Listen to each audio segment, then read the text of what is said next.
তীব্র গণবিক্ষোভের মুখে ক্ষমতাচ্যুত প্রধানমন্ত্রী শেখ হাসিনা ৫ আগস্ট বিমান বাহিনীর একটি কার্গো বিমানে করে ভারতের উদ্দেশ্যে দেশ ছাড়েন। পরবর্তীতে বিমানটি ৫ আগস্ট সন্ধ্যায় ভারতের গাজিয়াবাদের হিন্দন বিমানবন্দরে অবতরণ করে। তবে শেখ হাসিনাকে বহন করা বিমান ও এর ফ্লাইট পরিচালনা নিয়ে ফাঁস হয়েছে চাঞ্চল্যকর তথ্য।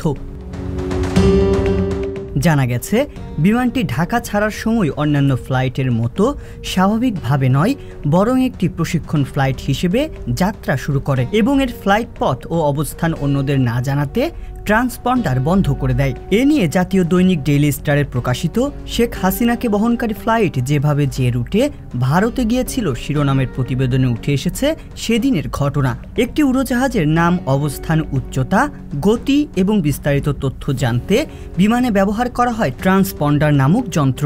তবে শেখ হাসিনাকে বহনকারী বিমানটিতে ভারতের পশ্চিমবঙ্গের আকাশসীমার কাছাকাছি পৌঁছানোর আগে এই ট্রান্সপন্ডার চালু করা হয়নি।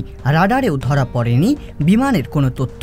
ঢাকা কলকাতা রুটের ওয়েব পয়েন্ট BEMA কে পৌঁছানোর পর ট্রান্সপন্ডার ও স্বয়ংক্রিয় জিওলোকেটর সিস্টেম চালু করে বিমানটি। এরপর থেকে এটিকে রাডারে দেখা যায়। এয়ার ট্রাফিক কন্ট্রোল থেকে শেখ হাসিনাকে বহন করার বিমানের প্রোগ্রেস স্ট্রিপের তথ্য অনুযায়ী হাসিনাকে বহনকারী বিমানটি ৫ আগস্ট বিকেল ৩:০৯ হজরত শাহজালাল আন্তর্জাতিক বিমানবন্দরের পশ্চিমে বঙ্গবন্ধু বিমান ঘাঁটি থেকে উড্ডয়ন করে। প্রথমে এর যাত্রা কলকাতা অভিমুখে থাকলেও পরবর্তীতে সেটি ভারতের রাজধানী থেকে ৩০ কিলোমিটার দূরে গাজিয়াবাদের হিন্দন বিমান ঘাঁটির দিকে যায়। যাত্রাপথের পরিবর্তনের এমন কারণ আর বিমানের ট্রান্সপন্ডার বন্ধ রাখার কারণ হিসেবে এভিয়েশন বিশেষজ্ঞরা বলছেন, বিমানটি সরাসরি দিল্লি না গিয়ে প্রথমে কলকাতার দিকে যাত্রা করার কারণ সম্ভবত এটি বাংলাদেশের আকাশ সীমায় যতটা সম্ভব কম সময় থাকতে চেয়েছিল। হিন্দন বিমানবন্দরের কাছাকাছি এলাকায় গিয়ে ট্রান্সপন্ডার চালু করে অবতরণের অনুমতি চাইলেও দেশ ছাড়ার সময় মানা হয়েছিল চরম গোপনীয়তা। বেসামরিক বিমান চলাচল কর্তৃপক্ষ সূত্র জানিয়েছে, বিমানটি রাডারে দেখা না গেলেও সম্ভবত ক্রু সদস্যরা কলকাতার এয়ার ট্রাফিক কন্ট্রোলের সাথে নিরবচ্ছিন্ন যোগাযোগ রেখেছিল। রেডিও যোগাযোগের রেকর্ডিং থেকে জানা যায়, ফ্লাইটটি বঙ্গবন্ধু বিমান ঘাঁটি থেকে রানওয়ে ৩২-এ যাওয়ার জন্য ট্যাক্সিওয়ে সাউথ আলফা বেছে নেয়। উড্ডয়নের পর ৪,০০০ ফুট অতিক্রম করে পাইলট ঢাকা এরিয়া কন্ট্রোল সেন্টারের সঙ্গে যোগাযোগ করেন। সীমান্তের কাছাকাছি পৌঁছালে ঢাকা এয়ার ট্রাফিক কন্ট্রোল থেকে পাইলটকে জানানো হয় কলকাতা ট্রাফিক কন্ট্রোলের সাথে যোগাযোগ করতে।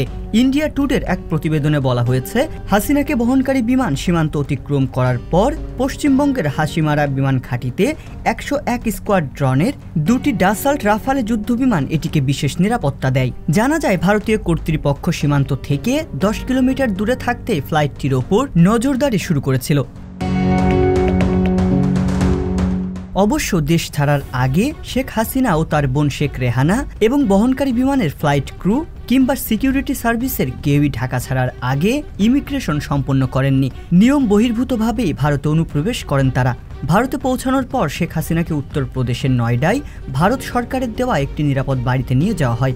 পরদিন সিকিউরিটি সার্ভিসের সদস্য ও ক্রুরা দেশে ফিরে আসেন। তবে শেখ হাসিনার দেশত্যাগের ঘটনায় বিমানের রাডার বন্ধ করে বিমান পরিচালনা করা কিংবা দেশের স্বার্থে কাজ করা আইন শৃঙ্খলা রক্ষাকারী বাহিনীর কর্মতৎপরতা নিয়ে তৈরি হচ্ছে প্রশ্ন। গণবিক্ষোভের মুখে পতন হওয়া স্বৈরাচার শাসককে বিশেষ বলয়ে নিরাপত্তা দিয়ে এভাবে দেশ ছাড়ার কাজে সহযোগিতা করার যৌক্তিকতা নিয়েও প্রশ্ন তুলছেন অনেকে।